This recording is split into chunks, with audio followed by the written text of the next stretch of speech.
This is the Apex Games Podcast, where Liam and Sam will plug you into the latest evolutions in the Battle Royale, plus tips and tricks on gameplay and chats and discussions with members of the community. Now, live from the fringes of the frontier, here's Liam and Sam.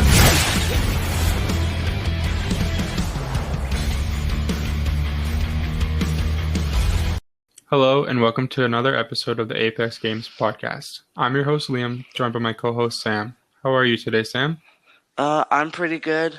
Got a lot to talk about today and very excited to just dive into everything. A little bit of a delay between our episodes. We got exam season and school going on lately, but we're going to try to get to a more regular schedule. We have our first ever tournament coming up. It's going to be a duos tournament, and if you're looking for information on that, you can reach out to Sam or myself. Our links will be in the description of this episode. We're going to talk about the Black Friday sales that just happened, the Holiday Bash update, the LTM that's coming, and we have a couple questions and answers for you guys later in the episode. Awesome. Let's dive right into it. Okay, so do you want to get into the Black Friday sales? Whether you think there was any good values or are cosmetics getting too expensive in Apex? Yeah, sure. So first I'll explain what the actual Black Friday sales were and the prices for each of them. So the main one that everyone was excited about was the Airship Assassin bundle. Not really a bundle, but it's the recolor of the Void Specialist. Void Specialist was on sale for 900 Apex coins. You needed to have that in order to get Airship Assassin, and then Airship Assassin was 6,500 legend tokens. So, and then the next bundle was the Jester bundle. That cost 2,500 Apex coins. It came with the Laughing Fool Octane skin and the Harley Quinn Flatline skin. And next was the big one was the Legendary Hunt bundle. That was 6,000 Apex coins. The skins were Voices from the Past Wraith, Outland Warrior Bangalore, Tiger Blood Caustic, Painkiller Lifeline, Snake Charmer Mirage, Hot Pursuit Octane, Sunfire Initiate Pathfinder, and then the weapon skins were Goldmine Gremlin Flatline, Bone Saw Spitfire, and Trophy Collector R301. After that, there were some pack bundles that came with some bobbleheads. The first one was the Bloodhound bobblehead. Cost 1,500 Apex coins, and it came with 3 legendary guaranteed Apex packs. The second one was 2,000 Apex coins. It was the Octane bobblehead, and it came with 25 regular Apex packs. And then there was the big one, which was 50, and it cost 4,000 Apex coins. Came with a Revenant head or bobblehead and 1 legendary guaranteed pack, and then 49 regular packs. Personally, I think that these are definitely worth it, because if you do all the prices in your head of what they would actually be, especially, the ones that are smaller bundles, like maybe Void Specialist, Jester bundle, or even the Legendary Hunt bundle, because each legendary skin individually is about $18. So yeah, I think the prices are worth it, but they could be a little bit cheaper. Knowing EA, they make things a little bit expensive, but people still buy them. So I actually think that the Black Friday ones were a pretty good deal. I'm going to be kind of iffy on whether I think the Holiday Bash bundles are a better deal or not. I think they're going to be kind of worse, to be honest. The big pack bundles that they had, the Legendary Pack bundle and the 50 pack and the 25 pack, that was a great value. I ended up getting a ton of Legendary stuff out of there. I thought about getting the Hunt bundle. I decided ultimately against getting that and getting the packs instead.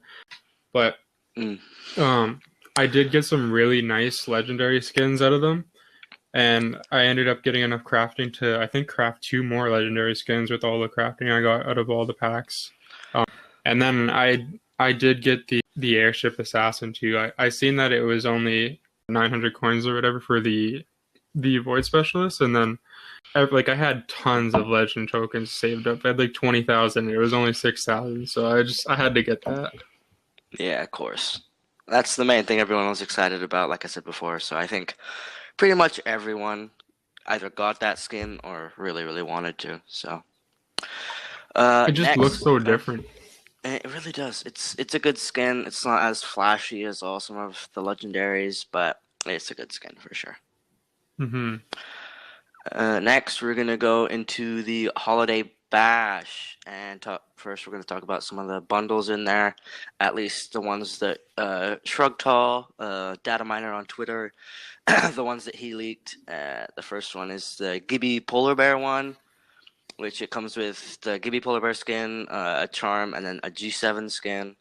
It's gonna be 1,400 coins, which I think that one's a really good deal, at least, because it's 1,400 and the legendary character skin is at least 1,800 or more. For sure. That's probably my favorite one that I've seen so far. Yeah. And then there's the Revenant bundle, which comes with the EVA 8 skin and the Revenant skin, which is going to cost 2,500. Personally, these are probably my two favorite of the bunch, but there's a lot more coming that we know of. But how do you feel about the cost of these? The cost, I really like the Gibby one. The Revenant one looks pretty cool too. It's quite a bit more. It's like 1,000 Apex coins more, but the Revenant one looks so different compared to the rest of the Revenant skins. I think I really have to get that one if I'm gonna get either of them. Yeah, again, the Revenant legendaries, they're so shiny and flashy and stuff, but the legendary skin, it looks really cool. It's like a frost and like a wood thing. I don't know how to describe it, but it looks really nice, and it's definitely different compared to all these other legendaries that has ever come out. For the Holiday Bash event, it's going to contain all the bundles, some patch stuff, and the main thing is the new LTM called Winter Express. Personally, me and Liam have not actually played it because we weren't here last year, but we can probably still explain what the basics of it is and stuff. First, it's the train from season 4. It's the train around World's Edge. It's gonna go back to the winter map last season, and it's going around the map on different stations and stuff. And you and your team have to kill the other people and capture the train, and then you get points, I think, as you move on. And then each station, all the other teams drop off on one of the cargo ships from Kings Canyon. It's just floating around, and you jump off there back onto the train, or at least near it, and get down there and fight for it again. And I'm pretty sure most points at the end wins, that kind of stuff. But the changes this year instead of last year is there's going to be an extra station. There was 4 last year, going to be 5 this year. Don't know where that is yet, but that'll be fun. And there's also going to be at least a bunch of new like weapon class that you can pick from, because it's just going to give you an extra one.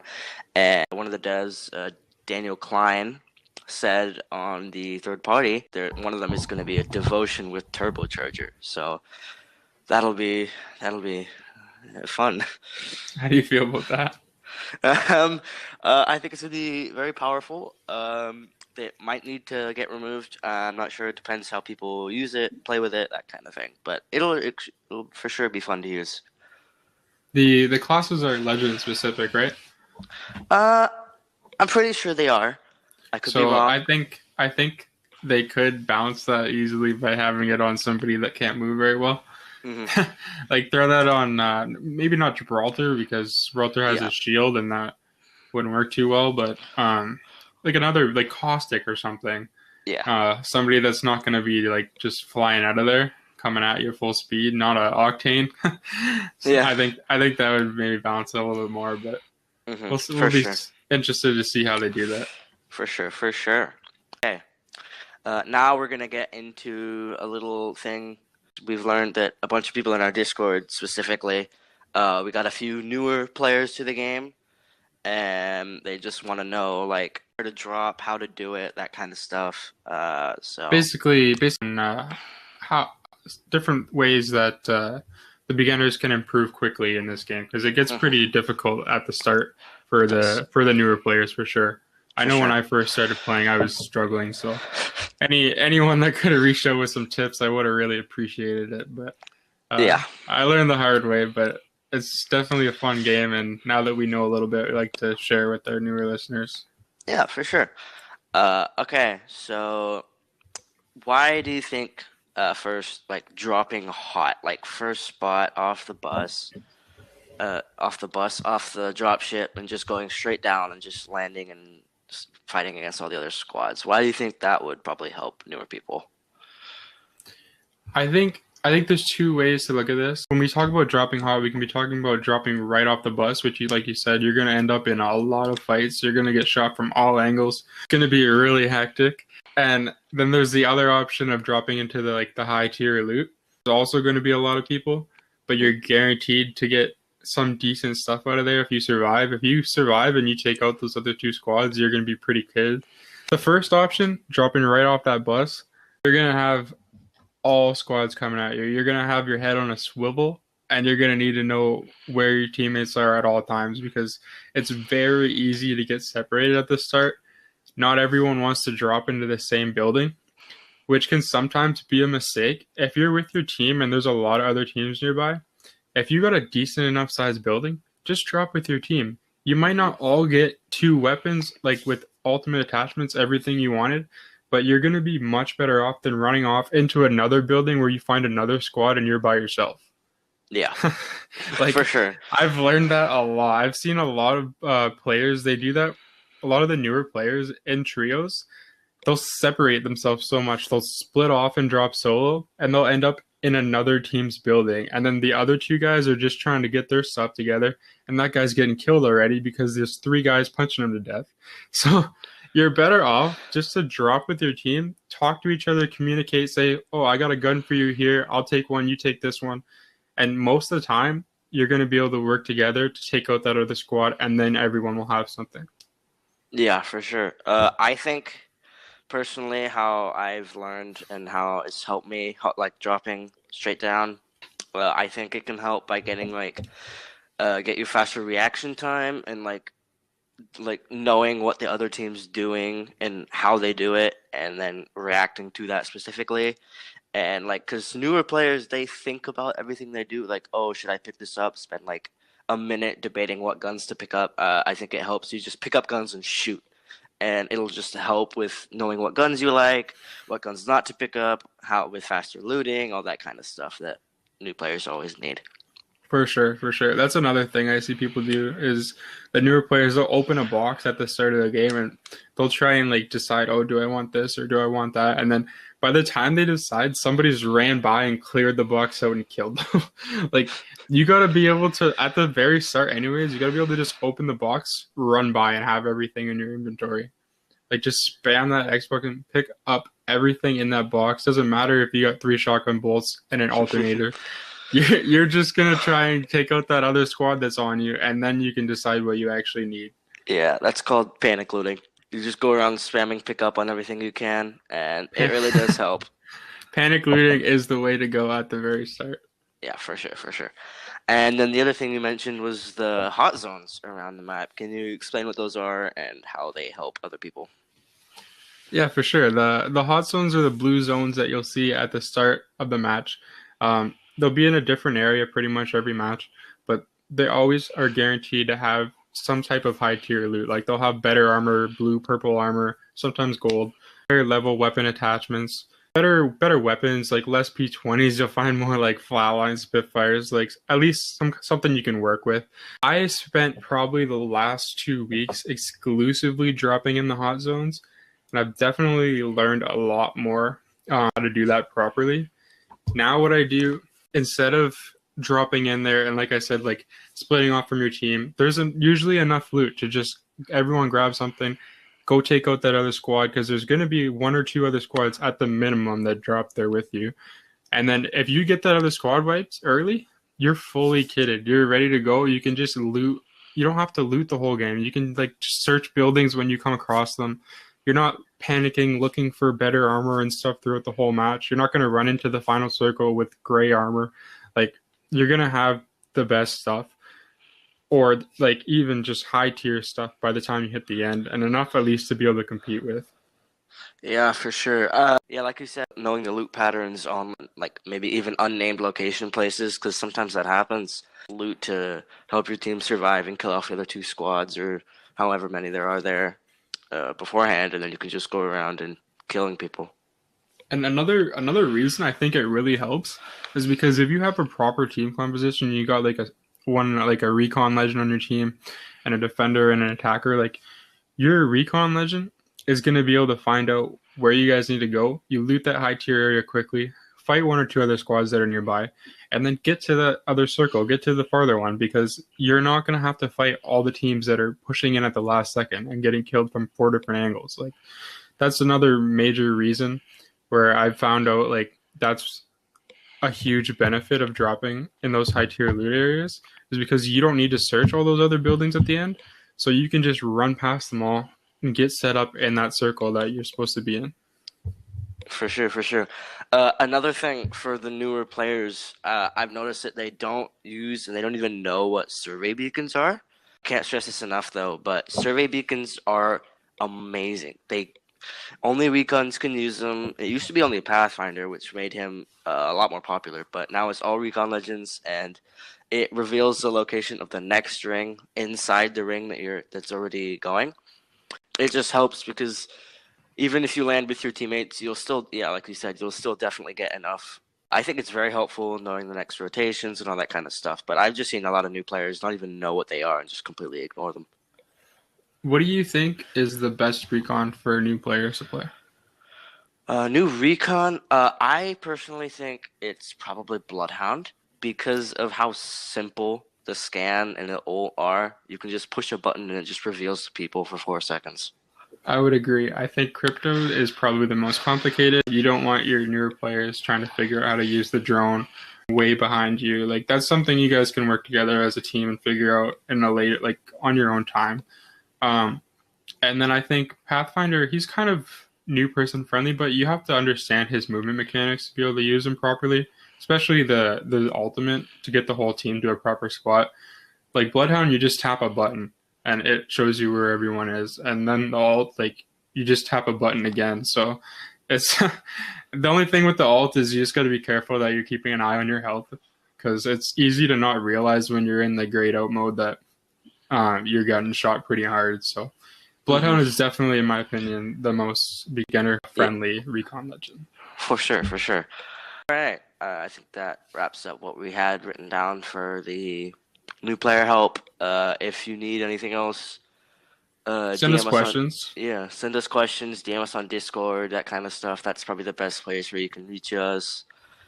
Now some questions from the Discord, actually. Yeah, we're going to get into our press conference here. We have actually some questions submitted from newer. We hand-selected a few of them that were submitted. If we have time, we'll run into a couple more.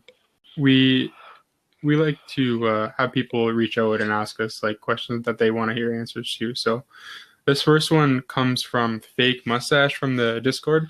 What is the best companion gun for the R99 to make missing more forgiving? So I'll start off with this, and then Sam, you can give your opinion after. Okay.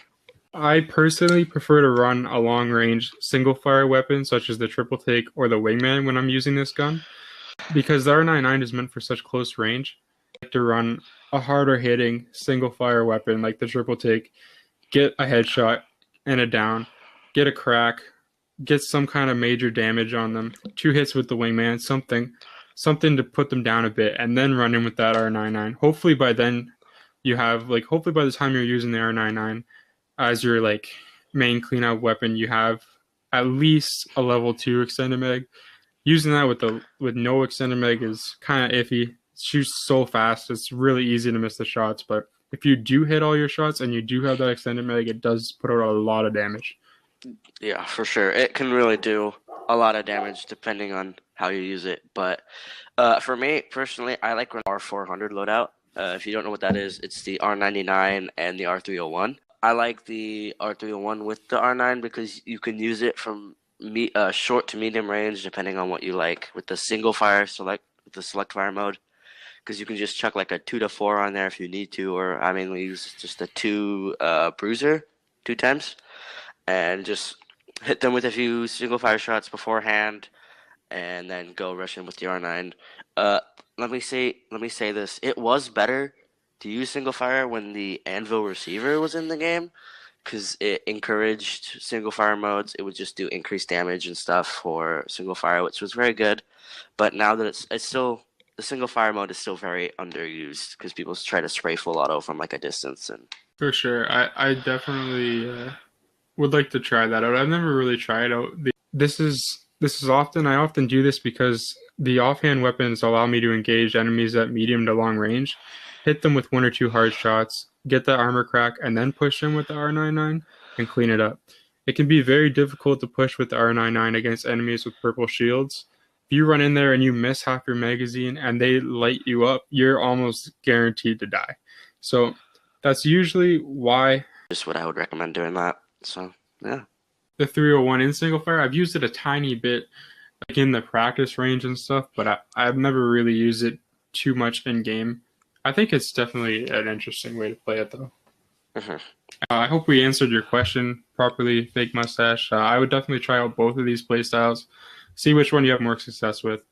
I can both definitely be successful for different types of players. So just try them both out and let us know how you do.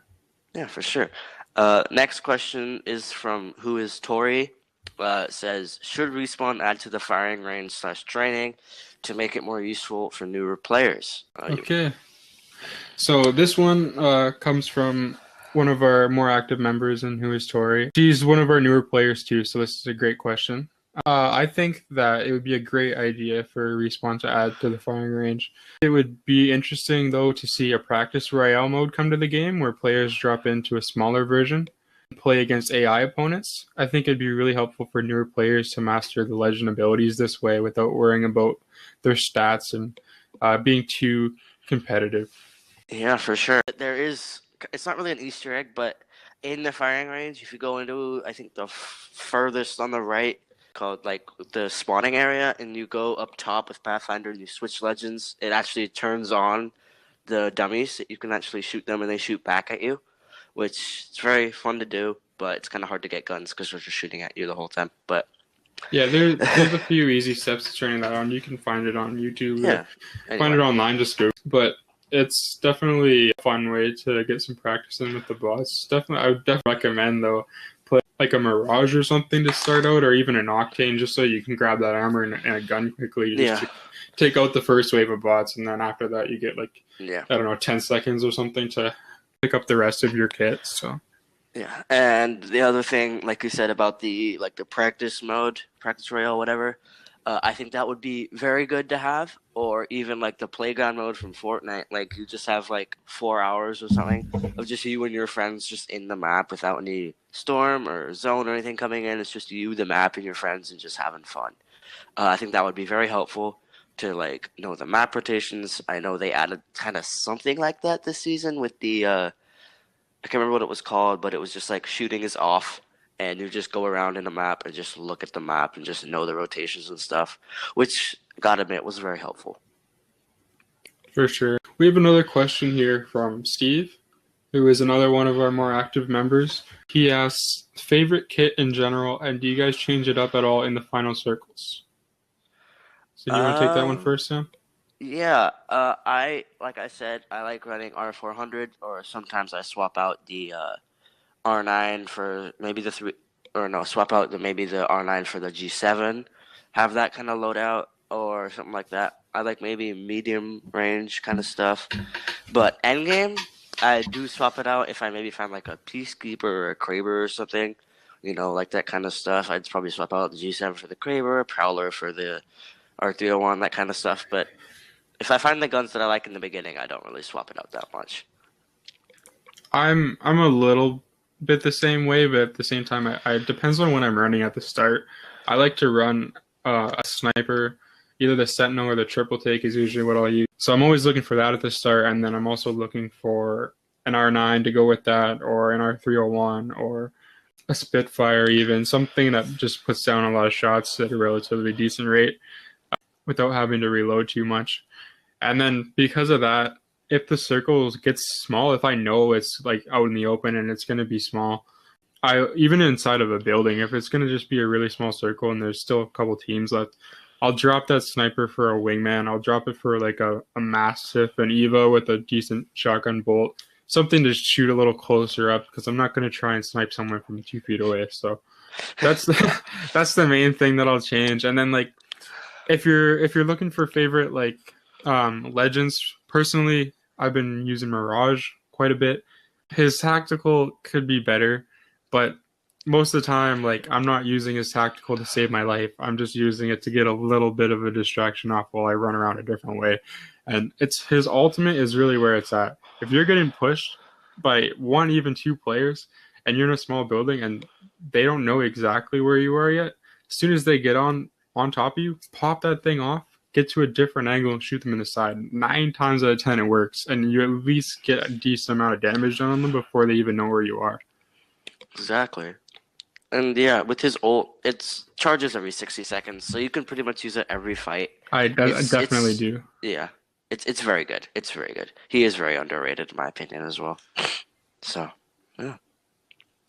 And I think that's all we have for questions today that we're going to get into. I know there's a lot of people that don't like Mirage, or like, what's he actually have? We will probably be streaming on our YouTube, the Ap3x Games podcast on YouTube.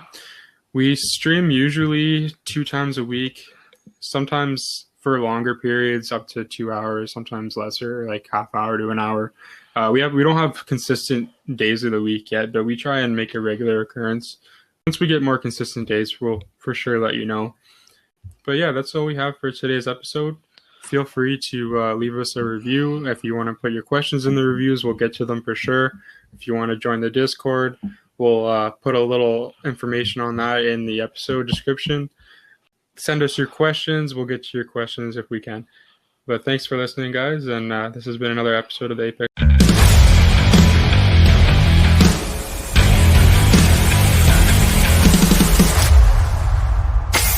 This has been the Ap3x Games podcast with Liam and Sam.